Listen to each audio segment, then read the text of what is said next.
नमस्कार, उत्तराखंड समाचार में आपका स्वागत है। मैं नूतन वरुण। सबसे पहले मुख्य समाचार।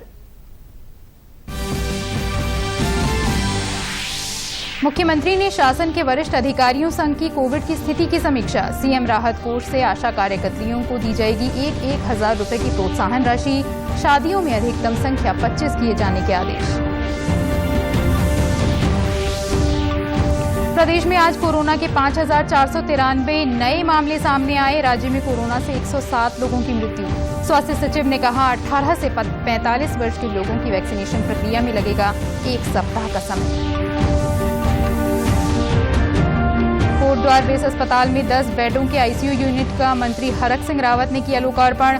3 करोड़ रुपयों की लागत से बने आईसीयू यूनिट से क्षेत्र की जनता को बड़ी राहत।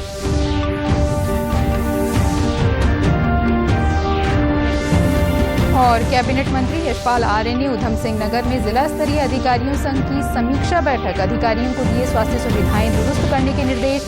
निजी चिकित्सालयों की व्यवस्थाओं में सुधार लाने के लिए जिलाधिकारी को सौंपी गई जिम्मेदारी। और अब समाचार विस्तार से। मुख्यमंत्री तीरथ सिंह रावत ने सीएम राहत कोष से आशा कार्यकर्तियों को 1,000 रुपए की प्रोत्साहन राशि उपलब्ध कराने के निर्देश दिए हैं। सचिवालय में आयोजित वीडियो कॉन्फ्रेंस बैठक द्वारा शासन के वरिष्ठ अधिकारियों और जिलाधिकारियों के साथ कोविड की स्थिति की समीक्षा करते हुए मुख्यमंत्री ने कई अहम निर्देश जारी किए। मुख्यमंत्री ने शादी में अधिकतम संख्या 25 किए जाने के निर्देश दिए। उन्होंने ग्रामीण क्षेत्रों में बाजार खुलने के समय को जिलाधिकारी के अनुसार घटाने की भी बात कही। साथ ही उन्होंने डोर टू डोर सर्वे के निर्देश दिए और 104 के अतिरिक्त सीएम हेल्पलाइन और पुलिस विभाग के कॉल सेंटर में फोन लाइनों की संख्या बढ़ाने के भी निर्देश दिए। मुख्यमंत्री ने यह भी कहा कि कॉल सेंटर और हेल्पलाइन पूरी तरह सक्रिय रहें और बेड इंजेक्शन संबंधी जानकारी भी अपडेट रहे। उन्होंने कहा कि ऑक्सीजन के सिलेंडरों की संख्या बढ़ाने के लिए हर संभव कोशिश की जाए। इसमें विभिन्न संगठनों, उद्योगों की सहायता भी ली जा सकती है। उन्होंने निर्देश दिए कि कोविड अस्पतालों में भर्ती मरीजों को भोजन, पानी जैसी सुविधाएं उपलब्ध कराने में कोई ढिलाई न हो और छोटे छोटे स्थानों जहां संक्रमण की अधिक संभावना है वहां सैनिटाइजेशन का काम किया जाए। मुख्यमंत्री ने कहा कि कोविड मरीजों के लिए एम्बुलेंस की दरें निर्धारित की जाएं ताकि ओवर रेटिंग न हो। उन्होंने बताया कि दवाओं की कालाबाजारी को रोकने के लिए 147 एसटीएफ टीमें बनाई गई हैं। इसके साथ ही मुख्यमंत्री ने कहा कि ऑक्सीजन प्लांटों में बिजली की निर्बाध आपूर्ति हो और सभी कोविड केयर सेंटर और अस्पतालों में फायर सेफ्टी सुनिश्चित की जाए। उन्होंने कहा कि कोविड टेस्ट की रिपोर्ट में देरी न हो और टेस्ट होते ही तुरंत सभी को कोविड किट दी जाए। ई संजीवनी पोर्टल को और प्रभावी बनाया जाए ताकि जन सामान्य उसका अधिक लाभ उठा सकें। मुख्यमंत्री ने निर्देश दिए कि होम आइसोलेशन में रहने वालों को मालूम होना चाहिए कि उन्हें किन बातों का ध्यान रखना है। उन्होंने कहा कि बाहर से आने वालों का रजिस्ट्रेशन अनिवार्य है, जिसका पालन कड़ाई से हो। सरकारी और निजी अस्पतालों में कोविड मरीजों की संख्या को लगातार क्रॉस चेक करवाया जाए। संबंधित मरीजों और उनके परिजनों से इसका फीडबैक भी लिया जाए। पौड़ी में जिला आयुर्वेदिक एवं यूनानी चिकित्सा विभाग द्वारा आयुष हेल्प डेस्क के माध्यम से घरों पर आइसोलेटेड कोरोना पीड़ितों की टेली काउंसलिंग की जा रही है। आयुष हेल्प डेस्क के नोडल अधिकारी डॉक्टर राकेश कुमार सेमवाल ने बताया कि विभाग द्वारा मरीजों की टेली काउंसलिंग कर उन्हें घरेलू नुस्खे बताकर उनकी रोग प्रतिरोधक क्षमता को बढ़ाने के साथ ही मनोवैज्ञानिक रूप से मजबूत करने का भी प्रयास किया जा रहा है। हम जो भी होम आइसोलेटेड पेशेंट हैं उनको टेली काउंसलिंग करेंगे। टेली काउंसलिंग में हम उनको घरेलू नुस्खे हैं जिससे कि आदमी की इम्यूनिटी बूस्ट हो सके, उसको बीमारी से लड़ने से कैसे बढ़ा जाए और उसकी मनोविज्ञान जो आदमी बीमारी से कारण मनोवैज्ञानिक रूप से परेशान होता है उसको शांत करने के लिए हम उसकी टेली काउंसलिंग कर रहे हैं। और घरेलू उपचार जैसे गर्म पानी पीना, हल्दी के गरारे करना, आयुर्वेद काढ़ा जो कि होममेड आयुर्वेद काढ़ा है उसका काढ़ा को पीना जिससे कि आदमी की इम्यूनिटी बूस्ट हो। इसके लिए उनकी टेली काउंसलिंग करें, जिसमें कि हमने 3 टेली काउंसलर रखे हुए। आयुष हेल्प डेस्क की काउंसलर डॉक्टर रितु जखमूला सेमवाल ने बताया कि यह हेल्प डेस्क आइसोलेटेड मरीजों की काउंसलिंग के साथ ही विभाग द्वारा तैयार आयुर्वेदिक काढ़ा मरीजों तक पहुंचाकर उन्हें इस किट के उपयोग की जानकारी भी टेली काउंसलिंग के माध्यम से दे रहे हैं। उन्होंने जानकारी दी कि विभाग द्वारा स्थापित इस हेल्प डेस्क को क्षेत्र में अच्छा रिस्पॉन्स मिल रहा है।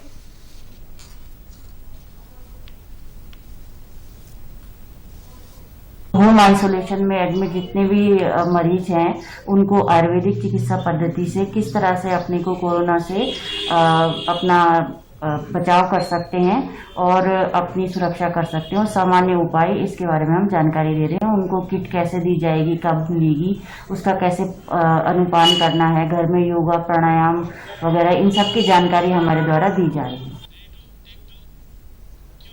उत्तराखंड में कोविड-19 संबंधित व्यवस्थाओं के बारे में स्वास्थ्य सचिव अमित नेगी ने प्रेस कॉन्फ्रेंस करते हुए कई अहम जानकारियां दी हैं। उन्होंने बताया कि पिछले कई दिनों से लगातार सरकार द्वारा ऑक्सीजन बेड के लिए इंतजाम किए गए हैं। इसके साथ ही उन्होंने जानकारी दी कि प्रदेश में 18 वर्ष से 45 वर्ष आयु के लोगों को कोविड वैक्सीनेशन के लिए 1,22,108 डोज कोविशील्ड और 42,370 डोज कोवैक्सीन की आपूर्ति जल्द केंद्र सरकार द्वारा की जाएगी। श्री नेगी ने कहा कि स्वास्थ्य विभाग वैक्सीन की निर्माता कंपनियों से भी लगातार संपर्क में है और उन्हें डिमांड भी दे दी गई है। साथ ही राज्य सरकार व केंद्र सरकार से भी संपर्क में है। उन्होंने बताया कि प्रदेश में 18 साल से 45 वर्ष आयु के लोगों का वैक्सीनेशन की निश्चित डेट बताना अभी थोड़ा मुश्किल है, लेकिन इस प्रक्रिया को शुरू होने में 1 सप्ताह का समय लग सकता है। जैसे मैंने अभी आपको बताया, हमें गवर्नमेंट ऑफ इंडिया से एलोकेशन मिला है कोविशील्ड का 1,22,000 का, एंड हम लोगों को मिला है कोवैक्सीन का ऑलमोस्ट 42,000 का। So we in the process उसको प्रोक्योर करने के लिए हमारे नोडल ऑफिसर्स लगातार इन दोनों कंपनीज के मैन्युफैक्चरर्स से बात कर रहे हैं, एंड हम लोग होपफुल हैं कि जल्दी स्टार्ट होगा, लेकिन मुझे लग रहा है प्रॉब्ली 1 हफ्ते का इसमें समय लगेगा। अगेन जैसे हमारे पास इन्फॉर्मेशन आएगी हम सभी को प्रेस के माध्यम से, आप सभी के माध्यम से सारी जनता को उस समय इंटीमेट करेंगे। इसके साथ ही स्वास्थ्य सचिव ने बताया कि कोविड हेल्पलाइन 104 पर रोजाना 2000 फोन रिसीव हो रहे हैं। राज्य सरकार के सामने चुनौतियां बहुत हैं और ऑक्सीजन सपोर्टेड बेड भी लगातार बढ़ाए जा रहे हैं। उन्होंने ये भी बताया कि दवाओं और मेडिकल इक्विपमेंट्स की कालाबाजारी रोकने के लिए शासन और पुलिस के स्तर पर नोडल अधिकारियों की तैनाती की गई है। इस बीच आज प्रदेश में कुल 5,493 नए कोरोना संक्रमित मरीज सामने आए हैं, जबकि 107 लोगों की आज कोरोना के कारण मृत्यु हो गई। प्रदेश में कोरोना के कुल 51,127 मामले सक्रिय हैं, जबकि आज राज्य में 70,175 लोगों का टीकाकरण किया गया। बागेश्वर के कठायतबाड़ा में बीते 2 हफ्तों में कोरोना संक्रमण के 29 मामले सामने आने पर प्रशासन द्वारा इस क्षेत्र को अगले 14 दिनों के लिए माइक्रो कंटेनमेंट जोन में तब्दील कर दिया गया है। उप जिलाधिकारी योगेंद्र सिंह ने जानकारी दी कि कठायतबाड़ा क्षेत्र के कुल 16 परिवार निवास करते हैं। संक्रमित मरीजों में से 4 मरीजों को हायर सेंटर के लिए रेफर किया गया है। उप जिलाधिकारी ने जानकारी दी कि क्षेत्र में सैंपलिंग और कॉन्टैक्ट ट्रेसिंग को बढ़ाते हुए हर दिन 500 लोगों की सैंपलिंग करने का लक्ष्य रखा गया है, जिसमें कि 29 लोगों के पॉजिटिव आने की सूचना हमारे पास कठायतबाड़ा में विगत 15 दिनों में है, जिसमें 16 परिवारों को कंटेनमेंट माइक्रो कंटेनमेंट के अंतर्गत जो है निहित करने के लिए जिलाधिकारी महोदय को रिपोर्ट प्रेषित की गई। जिलाधिकारी महोदय द्वारा सक्षम आदेश करने के बाद उसमें बैरिकेडिंग करते हुए इसको माइक्रो कंटेनमेंट कर दिया गया है। इसके अतिरिक्त नदी गांव, मंडल सेरा, दुग बाजार सभी क्षेत्रों में, शहरी क्षेत्रों में जहां जहां पर भी जो है भीड़ भाड़ वाले इलाके हैं और हमारे पास पॉजिटिव केसेस आ रहे हैं, वहां पर लगातार सैंपलिंग की जा रही है, कॉन्टैक्ट ट्रेसिंग की जा रही है। इसके लिए जिलाधिकारी महोदय के स्तर से नोडल अधिकारी तैनात हैं। हमारी टीम भी लगातार बीआरटी और सीआरटी इस पर निगरानी कर रही है, सैंपलिंग टीम अपना सैंपलिंग करेक्ट कर रही है। प्रत्येक दिन हम अपना टारगेट लेते हुए 500 से ऊपर की सैंपलिंग इस समय करवा। बढ़ते कोरोना संक्रमण के मद्देनजर जिला अस्पताल के वरिष्ठ चिकित्सक डॉक्टर अब्बास ने लोगों से सावधानी बरतने की अपील की है। कोविड के बहुत सारे पेशेंट आ रहे हैं, लेकिन सबसे ज्यादा जो देखने में लापरवाही सामने आ रही है कि बहुत डिले प्रेजेंटेशन होता है। 6-6 दिन, 7-7 दिन, 8-8 दिन तक पेशेंट घर पे रहते हैं। जब सीवियर ब्रेथलेसनेस शुरू हो जाती है, हालत उनकी बिगड़ जाती है, तब अस्पताल को आते हैं। बार बार अनुरोध कर रहा हूं सबसे, आप मीडिया के माध्यम से सबसे कहना चाहता हूं कि प्लीज अश्योर करिए कि पेशेंट जल्दी से जल्दी आ जाए। कोटद्वार बेस अस्पताल में आयुष मंत्री डॉक्टर हरक सिंह रावत ने 10 बेडों की आईसीयू यूनिट का लोकार्पण किया। अब कोटद्वार बेस अस्पताल में आईसीयू बेडों की कुल संख्या 14 हो गई है। इस मौके पर डॉक्टर हरक सिंह रावत ने कहा कि क्षेत्र में गंभीर रूप से बीमार लोगों को बेहतर स्वास्थ्य सुविधाओं के लिए अब दूसरे स्थानों का रुख नहीं करना पड़ेगा। उन्होंने कहा कि कोरोना महामारी के इस दौर में खासतौर पर ये सुविधा लोगों के लिए लाभकारी साबित होगी। उन्होंने जानकारी दी कि लगभग 3 करोड़ रुपयों की लागत से बने इस अत्याधुनिक सुविधाओं से लैस आईसीयू यूनिट का निर्माण केंद्र और राज्य सरकार के सहयोग से हुआ है। उन्होंने बताया कि कोविड महामारी में कोविड संक्रमितों के लिए विभिन्न केयर सेंटरों में लगभग 500 बेड लगाने की योजना पर तेजी से काम किया जा रहा है। 10 बेड की आईसीयू का जो है शुरुआत आज की है, लोकार्पण किया है। मैं सोचता हूँ कि इससे जो हमारे कोविड पेशेंट हैं, जो गंभीर रूप से अस्वस्थ हैं, उन सबको इसका लाभ मिल पाएगा। और हमारी हर तरह की कोशिश है कि हम सबको बेहतर इलाज दे पाएं। 3 करोड़ के आसपास धनराशि इस पर खर्च की गई है और इसके लिए मैं प्रदेश सरकार का, केंद्र सरकार का, डॉक्टर हर्षवर्धन जी का और प्रदेश के मुख्यमंत्री जी का बहुत धन्यवाद दे रहा हूँ। 90 बेड कोड़िया में व्यवस्था हो रही है। इसी तरह कलाल घाटी और 2 होटल मिला के लगभग 500 के आसपास हम कोशिश करेंगे कि 500 बेड की व्यवस्था हम पूरे कोटद्वार में जो होटल्स हैं और उसमें और सभी जगह ऑक्सीजन की भी व्यवस्था रहेगी। बेस अस्पताल के चिकित्सक डॉक्टर सुनील शर्मा ने बताया कि अस्पताल में ऑक्सीजन सिलेंडरों की संख्या पूर्ण होने के साथ ही ऑक्सीजन की कोई कमी नहीं है। देखिए, हमारे यहाँ तो ऑक्सीजन की किसी प्रकार की कमी नहीं है। हमारे यहाँ के नाम है जो जंबो ऑक्सीजन सिलेंडर होते हैं वो भी 90 के करीब हैं। ऑक्सीजन कंसंट्रेटर भी हमारे पास हैं जो कि बेडों पे लगे हुए हैं और जब जब खाली होता है तो हम उसको भरवा भी लेते हैं। तो हमारे यहाँ इस तरह की कोई समस्या नहीं ऑक्सीजन सिलेंडर की कमी की जो है। हाँ, सभी जगह ऑक्सीजन की सप्लाई ठीक है। दूसरा, हमारे यहाँ एक ऑक्सीजन प्लांट भी अभी तैयार होने वाला है। अफवाहों पे ध्यान न दें लोग और स्थिति को खुद आके देखें कि क्या है अस्पताल की। लोड जरूर है सभी डॉक्टर्स वगैरह के पास, युद्ध स्तर पे कार्य हो भी रहा है, लेकिन इस तरह की अफवाहों पे ध्यान न दें। हमारे यहाँ सारी सुविधाएं हैं। कैबिनेट मंत्री और उधम सिंह नगर के लिए कोविड जिला प्रभारी यशपाल आर्य ने जिला स्तरीय अधिकारियों के साथ कलेक्ट्रेट में समीक्षा बैठक की। इस दौरान उन्होंने कड़े शब्दों में अधिकारियों से स्वास्थ्य सुविधाएं दुरुस्त करने के निर्देश दिए। उन्होंने जोर दिया कि कोरोना से संक्रमित हर व्यक्ति को अस्पताल में ऑक्सीजन, वेंटिलेटर, दवाएं और अन्य सुविधाएं मिले और मरीज को किसी भी चीज के लिए इधर उधर भटकना न पड़े। उन्होंने निजी चिकित्सालय की व्यवस्थाओं में सुधार लाने और उनकी मनमानी पर अंकुश लगाने के लिए जिलाधिकारी को तत्काल आवश्यक कदम उठाने के निर्देश दिए। और हमने कहा है कि जो पर्याप्त सुविधाएं संक्रमित जो लोग हैं उनको मिलनी चाहिए और अगर कहीं पर मैन पावर की आवश्यकता है उसको बढ़ाएं। वेंटिलेटर की व्यवस्था के लिए कहा गया है, ऑक्सीजन सिलेंडर पर्याप्त मात्रा में हो यहाँ पर, इस बारे में भी कहा गया है।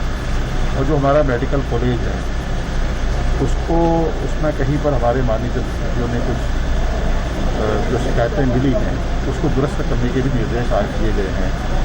हमारा मकसद स्पष्ट है कि हम चाहते हैं कि जो हमारे कोविड पेशेंट हैं, जो हमारे संक्रमित हैं, उनको पर्याप्त सुविधा मिले, उनको कहीं दर भटकना न पड़े। वहीं रुद्रपुर विधायक राजकुमार ठुकराल ने भी जिलाधिकारी सहित अन्य जिला स्तरीय अधिकारियों के साथ बैठक की। बैठक में उन्होंने आवश्यक वस्तुओं की खरीद के लिए विधायक निधि से धन उपलब्ध कराने का आश्वासन भी दिया ताकि अस्पतालों और मरीजों तक इन वस्तुओं की आपूर्ति जल्द से जल्द हो सके। जिला अधिकारी महोदय के साथ बैठकर मैं सीडीओ, एडीएम, जिला अधिकारी और सीएमओ, एसीएमओ हम सबने बैठ के मैंने उनको ऑफर दिया कि ऑक्सीजन सिलेंडर मंगाओ, फ्लो मीटर मंगाओ, ऑक्सीजन मास्क मंगाओ, खाली सिलेंडर मंगाओ। कोई किसी प्रकार की समस्या है तो पैसा देने को मैं तैयार हूँ। विधायक निधि किस काम आएगी जब आदमी का जीवन भी बचेगा। तो मैं चाहता हूँ ये सामान मंगाएं। सीमांत जनपद चमोली के रहने वाले स्वतंत्रता सेनानी बख्तावर सिंह बिष्ट ने आज सुबह अपने निवास स्थान गोचर में अंतिम सांस ली। आजाद हिंद फौज के सिपाही रहे 104 वर्षीय बख्तावर सिंह का जन्म 18 जनवरी 1918 में जिले के कर्णप्रयाग ब्लॉक के श्रीकोट गांव में हुआ था। बख्तावर सिंह का पूरा जीवन देश के लिए समर्पित रहा। उनके निधन से जिले में शोक की लहर है। स्वतंत्रता सेनानी के पार्थिव शरीर का राजकीय सम्मान के साथ अंतिम संस्कार किया गया। चंपावत जिले में बीती रात तेज बारिश और ओलावृष्टि से किसानों की खड़ी फसल को काफी नुकसान पहुंचा है। लोहाघाट, पाटी, बाराकोट विकासखंडों के ग्रामीण क्षेत्रों में गेहूं की तैयार फसल नष्ट होने के साथ ही खेतों में लगाई गई सब्जियों और फलों को भी काफी नुकसान पहुंचा है। पीड़ित किसानों का कहना है कि पहले बारिश न होने के कारण उन्होंने काफी मशक्कत के बाद फसलों को किसी तरह खड़ा किया, लेकिन अचानक आई तेज बारिश की वजह से उनकी सारी मेहनत बर्बाद हो गई।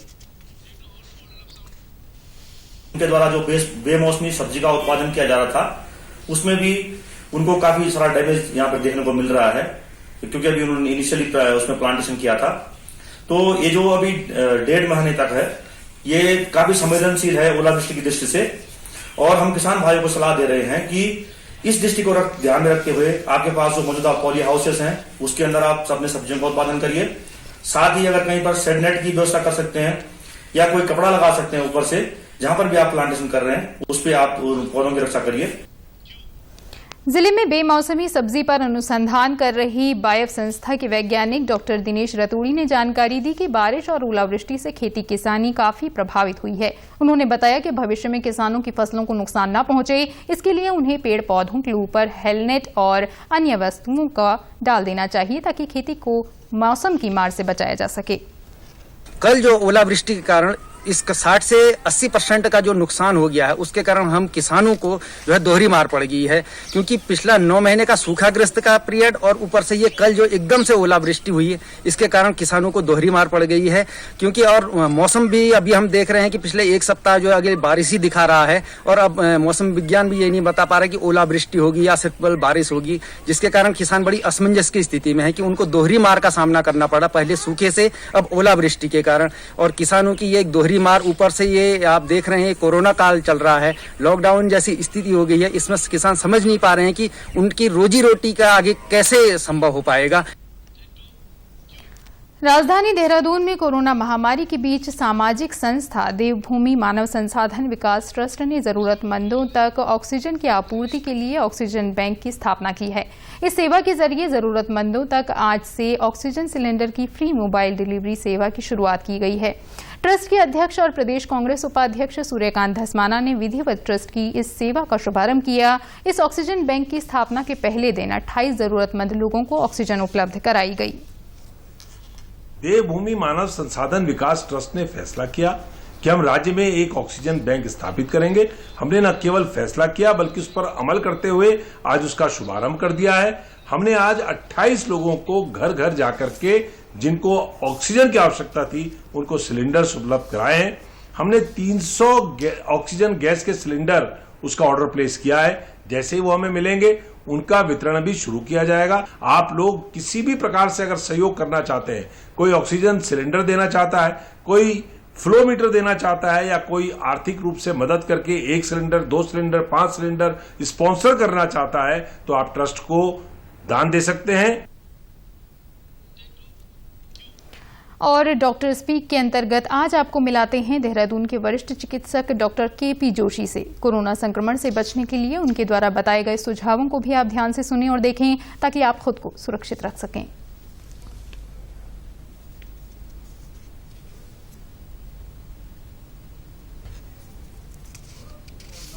बहुत ही अनिवार्य है। मास्क को नियमित अंतराल पर बदलते रहें। ऐसा नहीं कि एक ही मास्क आप पूरा 1 महीना तक चला रहे हैं, इस बात का ध्यान रखें। सोशल डिस्टेंसिंग के बारे में हमने बताया कि 1 मीटर की दूरी बात करते समय रखना बहुत जरूरी है। घर जाते समय आप हैंड वॉशिंग जरूर करें, और अगर आप दिन भर बाजार में रहते हैं या भीड़ की जगह पे कहीं रहते हैं तो घर जाके नहाएं, और ये कोशिश करें कि घर में एक ही व्यक्ति बाहर जाए और ज़्यादातर लोग घर में रहें। इस समय हम अर्ली ट्रीटमेंट कर सकते हैं, और अर्ली ट्रीटमेंट में हम इस समय हमारे पास एंटी थ्रोम्बोटिक थेरेपी है, हमारे पास एंटी इन्फ्लेमेटरी थेरेपी है और एंटीवायरल थेरेपी है।